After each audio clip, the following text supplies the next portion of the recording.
Chapter 1. A Short History. Back in England's oldest times, people lived in big groups called tribes. They were farmers. They grew their food and kept animals for meat and eggs. They lived in villages, in wooden or mud houses, and there was often fighting between the different tribes. Life was simple but dangerous. Then in AD 43, 40,000 Roman soldiers invaded England from the area of Europe that is now Italy.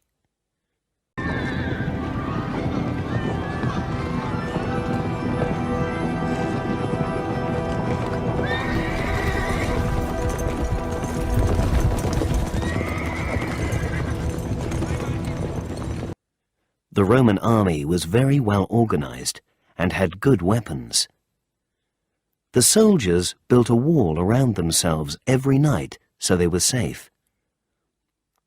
They moved across the country, fighting and winning battles against the different tribes, and after 4 years they controlled the south of England.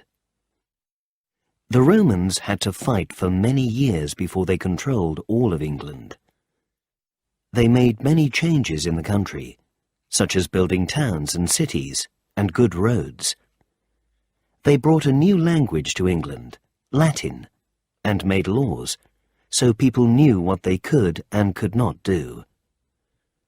The religion of Christianity came to England in Roman times too. The Romans never took control of Scotland, which is north of England, and Scottish tribes came to fight against them in the north of England again and again.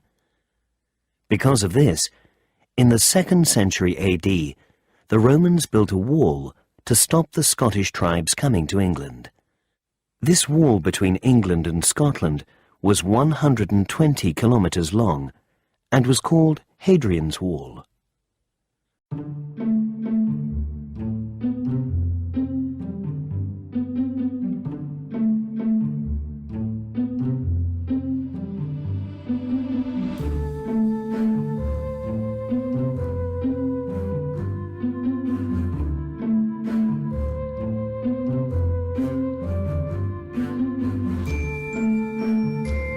For English people in towns and cities, life in Roman times was good. Towns now had clean water and sewers, pipes taking away dirty water, and there were strong walls around them, so people felt safe. People came to the towns to buy and sell things, and food became more interesting and enjoyable. To relax, people could go to special bathhouses, where they met their friends, kept clean, and exercised. But after AD 250, Roman soldiers began to leave England. They had to fight in other parts of the world, and it was too expensive and difficult for them to keep England safe. By AD 411, all the Roman soldiers had left England. Then the Anglo-Saxons from Germany, the Netherlands and Denmark began to arrive. The Anglo-Saxons had come to England several times before, but the Romans had always defeated them. Now, with the Romans gone, the English could not win battles against the Anglo-Saxons, and many Anglo-Saxons came to live in England. The Anglo-Saxons did not like the Romans' towns, so they did not use them, and the towns stayed empty. The Anglo-Saxons built their own villages near rivers or the sea and made wooden houses.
In their villages, they grew crops, plants they could use for food.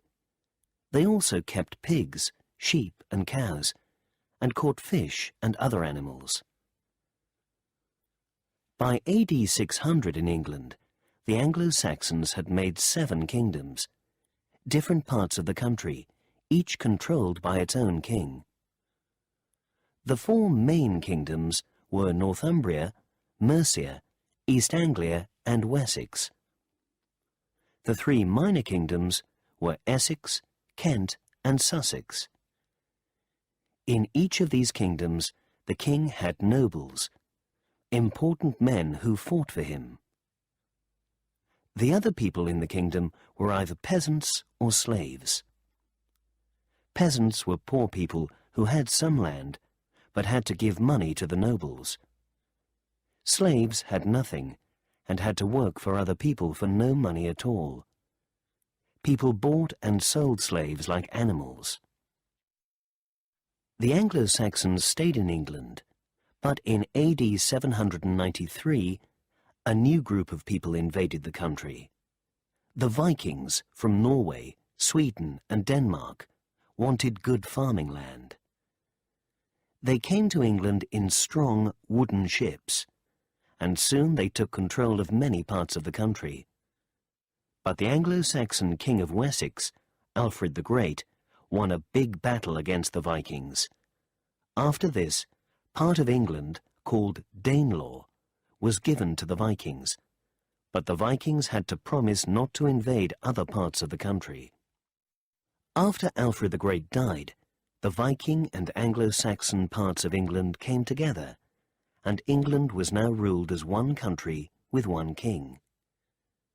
The Vikings and the Anglo-Saxons continued to fight a lot, and for a while England had Viking kings. But by 1042, the Anglo-Saxon King Edward ruled England. With Edward as the king, London became the most important city in England. Edward had many nobles, and he let them become very powerful. He had no children, so when he died, one of his nobles, Harold, became the king.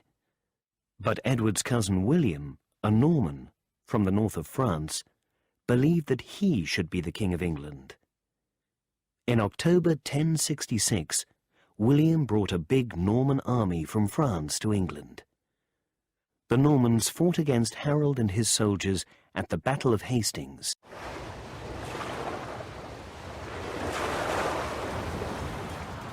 The Battle of Hastings took place on the 14th of October, 1066.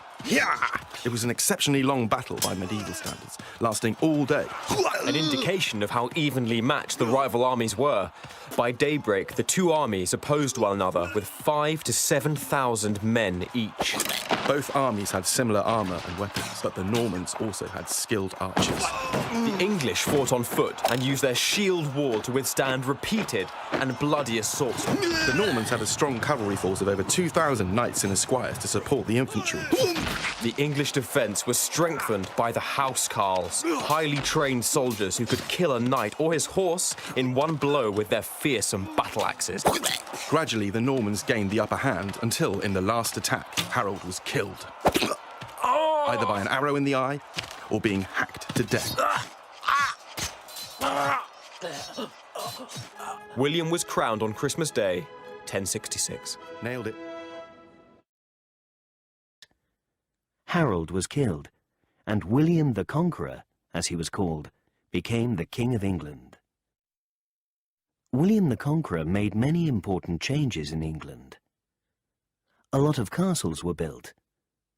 One of these was the Tower of London, which you can visit today. William the Conqueror brought the feudal system to England. In the feudal system, the richest and most important person was the king. Below the king were the nobles, then the knights, and then the serfs, who were the poorest people in the land. The king owned everything in the country, but he gave a castle and land to his nobles, and they paid him money. The nobles gave land to the knights, who had to fight battles for the nobles and the king. The knights gave some land to the serfs, who had to work for the knights and give them food from the land. William the Conqueror wanted to know exactly what he had in England. He sent people all around the country, asking many questions, and they made a big book called the Doomsday Book.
The book showed how much farming land there was in England and how many animals.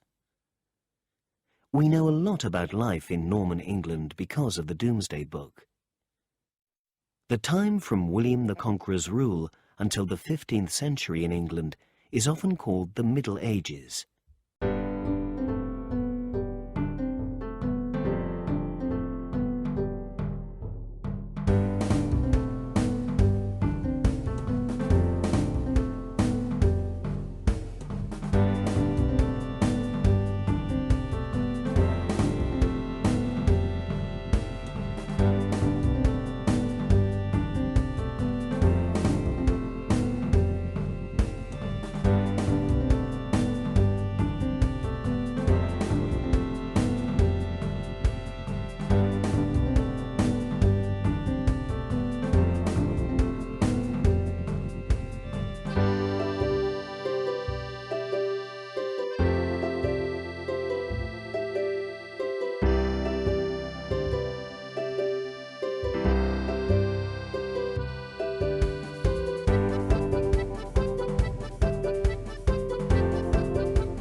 In the Middle Ages, most people lived in villages. The people of the village had to work for the nobles and give them crops and animals. The nobles lived very well, in big houses and with expensive food, but most people were very poor. Religion was very important in the Middle Ages, and the Catholic Church became very powerful. From 1095 to 1291, soldiers went to other countries to fight religious battles. There was more fighting in the 14th and 15th centuries, as France and England fought the 100 Years' War, hoping to win land from each other.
Many of the battles of the 100 Years' War were fought by knights. As well as fighting battles for nobles and for the king, knights also fought as a sport in competitions called jousting tournaments.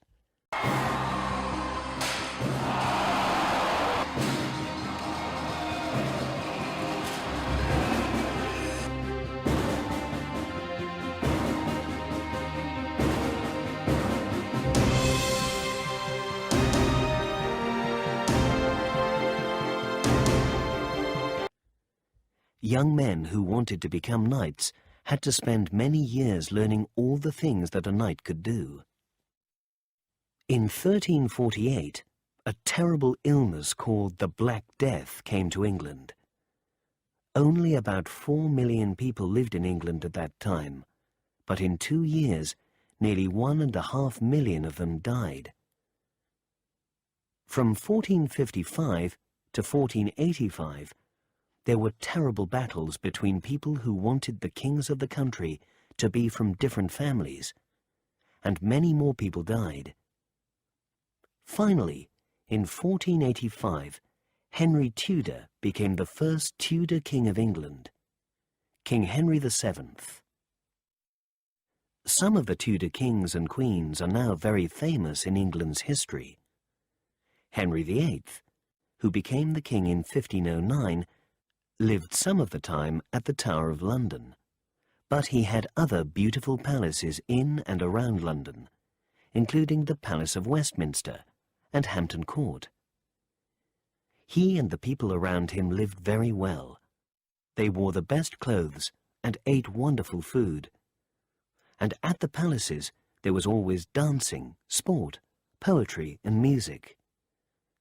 Henry enjoyed life, and he drank and ate too much.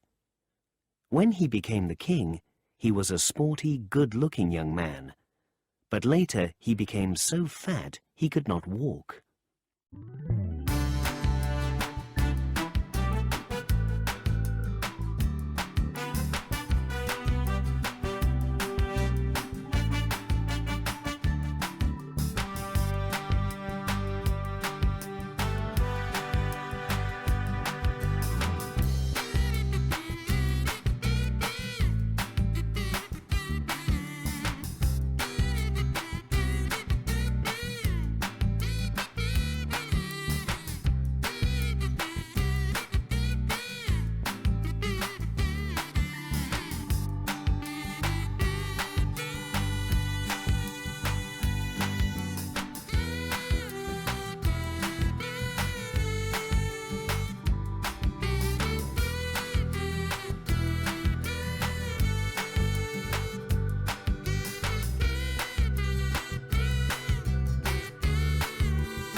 England was a Catholic country, but Henry VIII wanted England to leave the Catholic Church, so he started a new church.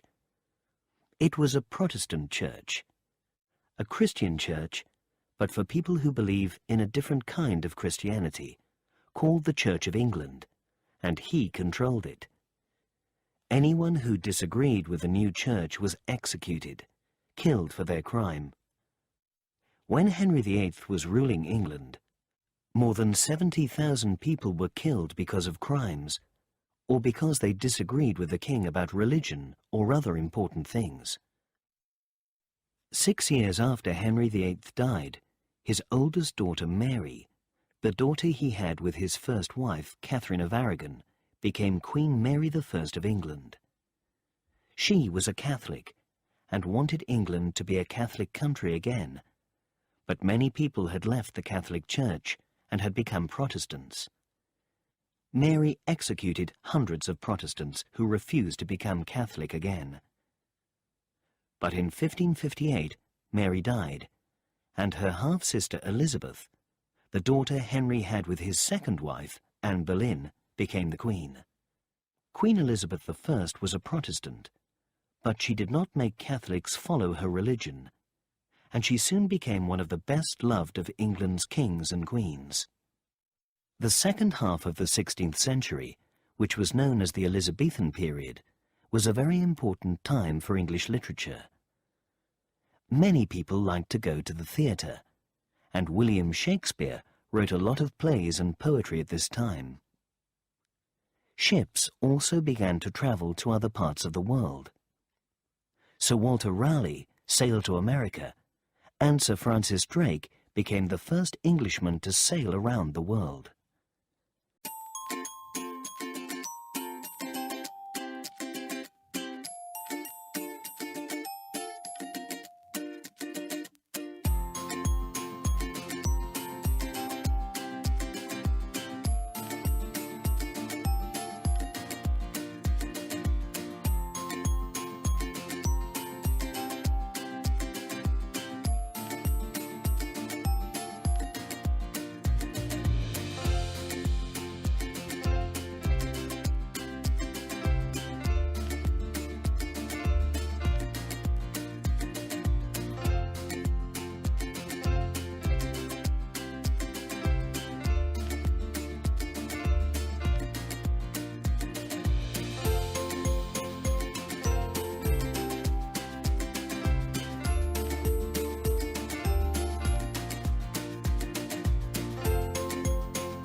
But life in England was also very difficult for many people in the Elizabethan period.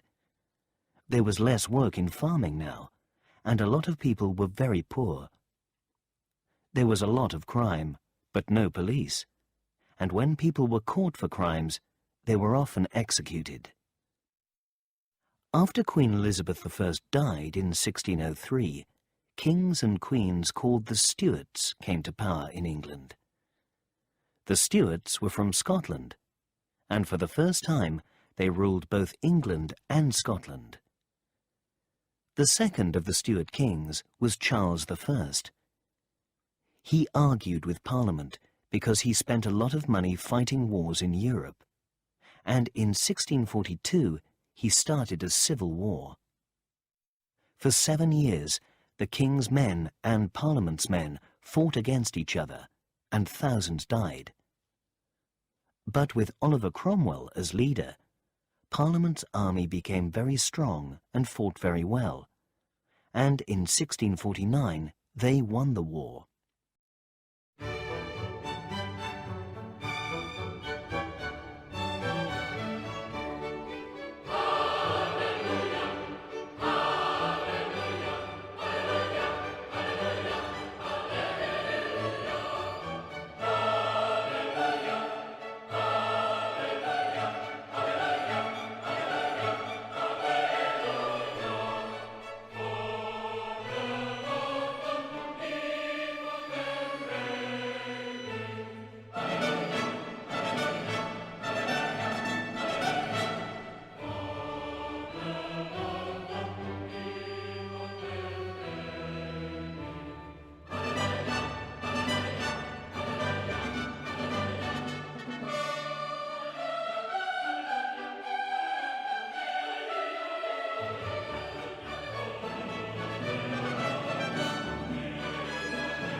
Charles I was executed, and for 11 years England had no king or queen.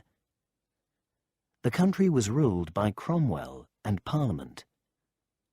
Cromwell was a Puritan, a Protestant who believed in a simple, hard-working life, and when he ruled, there was no sport or dancing in England, and theatres were closed. When Cromwell died, England was ready to have a king again, and the Stuarts came to power once more. There were some difficult times for England in the second half of the 17th century.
In 1665, another terrible illness came to London and killed nearly 70,000 people.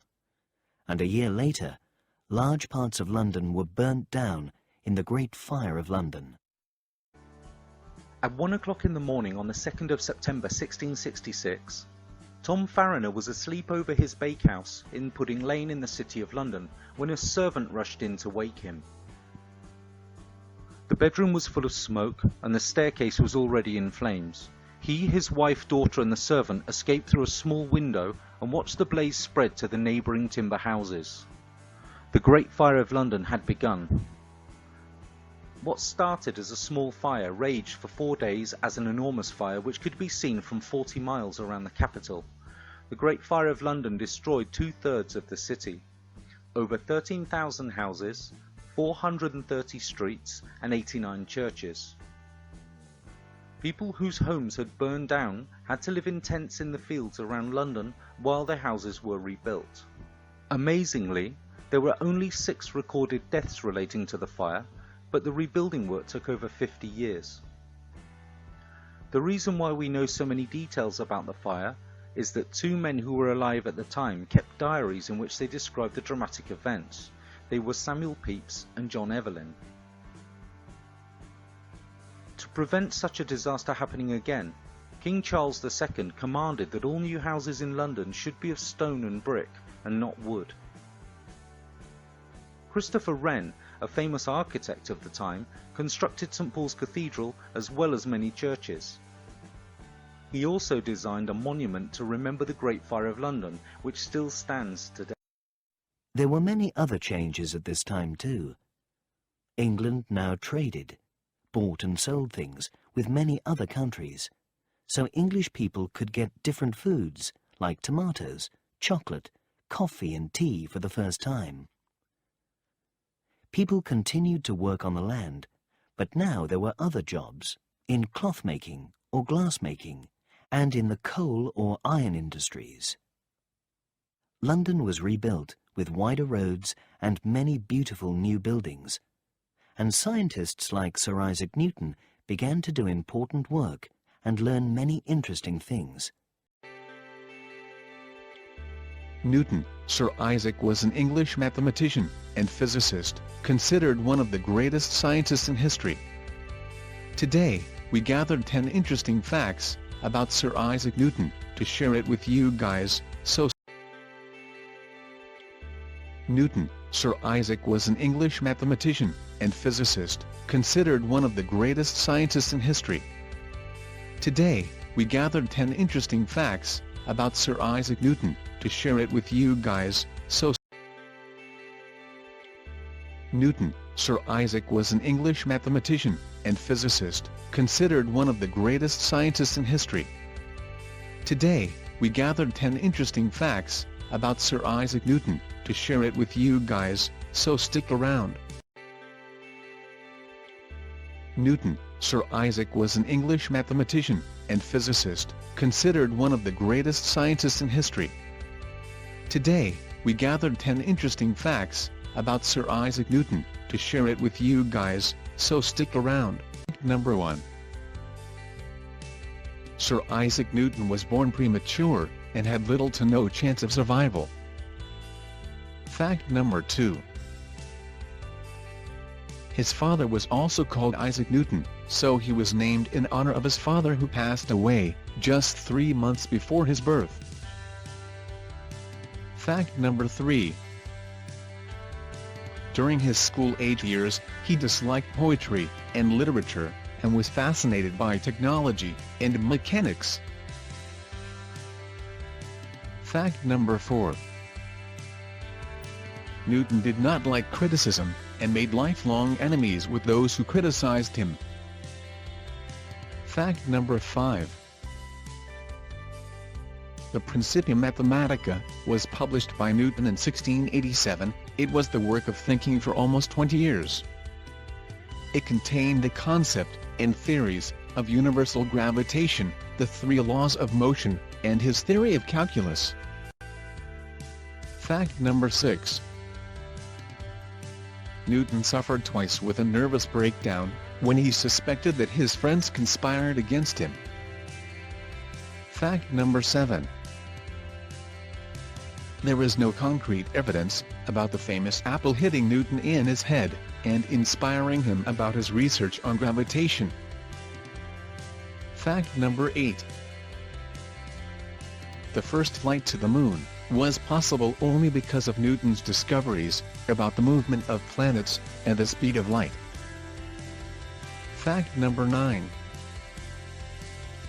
The tooth of Isaac Newton was sold in 1816 at an auction for approximately $3,600. Fact number 10. He wrote more about religion and alchemy than he did for science. However, that side of him was remained hidden. England started its first colonies too. These were other parts of the world, like America, which were ruled by England. For the first time in the 17th century, people from England went to live and work in these places. There was one more important change as England entered the 18th century. In 1707, the Act of Union brought England, Wales and Scotland together with one parliament as Great Britain. The 18th and early 19th centuries were called the Georgian period, because Britain's kings were George I, II, III and IV. But during this time, kings became much less powerful, and Parliament really began to rule the country. An industrial revolution began in Britain too. Machines were built, and they were used in many different industries. People could now make many things very quickly, and because of this, towns began to grow. The economic developments of the 1800s saw the development of agrarian and handicraft economies in Europe and America transform into industrial urbanized ones. The term to describe this phenomenon would be known as the Industrial Revolution, and was first used by French writers, but made popular by English economic historian Arnold Toynbee. The Industrial Revolution was underpinned by the Agricultural Revolution. From the mid-18th century to the mid-19th century, agricultural production increased significantly. The huge increase in food output supported the expansion and sustained a large population and boosted trade. The increased use of machines over human or animal power in farming also meant that less farm workers were needed, and they could leave the land to industrial towns. Better metals and richer fuel also contributed to industrialization by creating the steam engine, an integral machine to industrialization which powered factories, locomotives and ships. The new steam engines used coal and iron, both in their construction and as fuel, increasing demand for these resources. Roads, canals and railways changed Britain dramatically, connecting Britain and allowing goods to be sent over long distances. Visually, the revolution was clear in the new industrial towns, with smoking factories dominating the skyline. The cities were horrible to live in, overcrowded and dirty with dangerous conditions in the factories and strict rules and punishments. The Industrial Revolution saw mechanization in factories of the textile industry, which was previously manufactured in the home, creating the term cottage industry. Now, production could be increased on a large scale because of new inventions such as the spinning mule and the power loom. The iron industry developed with Henry Bessemer's inexpensive process for mass-producing steel. Iron and steel were key materials for constructing the tools and machinery, steam engines and ships needed for the industrial progress. Industrial labor opportunities drew people to the cities from the countryside, to such an extent that in 1750 only 15% of the population of Britain lived in towns. By 1850, over 50% of the entire population of Great Britain lived in either a town or a city, and by 1900 it was 85%. London had 4.5 million people, Glasgow 760,000, Liverpool 685,000, and Manchester and Birmingham 500,000. Great Britain was the birthplace of the Industrial Revolution and was the only mature industrial economy for a long time. Historians have speculated that this was because, as an island, there was relative peace and stability for Britain compared to mainland Europe. Rather than spending on a large defensive standing army, capital could be spent on other ventures, and there was confidence for investors. Native resources were also abundant and readily available for initial technological developments and inventions. Engineers and inventors were also respected and encouraged in British society and were backed by wealthy patrons. A powerful navy and an empire bringing in vast wealth from its colonies also contributed to the catalyst for industrialization before others. Nevertheless, Germany, France, Switzerland, Belgium and the United States soon emulated Britain's industrial change, and by 1900, Britain would no longer be at the top, with the United States as the world's leading industrial nation in the 20th century. In 1783, Britain lost the American War of Independence, so America was no longer ruled by Britain and became independent. Britain did not have its old American colonies anymore, but it now found new ones. In that same year, France gave its colonies in Canada to Britain, and by the end of the 18th century, Britain had won many battles in India, which soon became an important part of the British Empire. This was a great time for exploration, traveling to different places to find new things. The famous sailor, Captain Cook, visited many new lands and was the first European to go to Australia and New Zealand. In 1801, Ireland and Britain came together as the United Kingdom, UK, with one parliament. Today, Northern Ireland is the only part of Ireland which belongs to the UK. The ruler of this new UK, from 1837 until 1901, was Queen Victoria. Victoria ruled for longer than any other English or British king or queen, and she was much loved by many of her people. In the Victorian period, the British Empire became bigger and more important, and the Industrial Revolution continued. The country was growing, but at first this made life difficult for many people. More and more factories were built in the UK, and factory work was very hard and very dangerous. Towns got bigger and bigger, but people put their rubbish and dirty water in the streets, so there was a lot of illness. But soon important new changes started to happen. Towns became cleaner, and in 1880, all children aged 5 to 10 began to go to school. People had electric lights and telephones for the first time, and because the railways grew, they could now travel around the country easily. By 1901, when Queen Victoria died, the modern United Kingdom was arriving.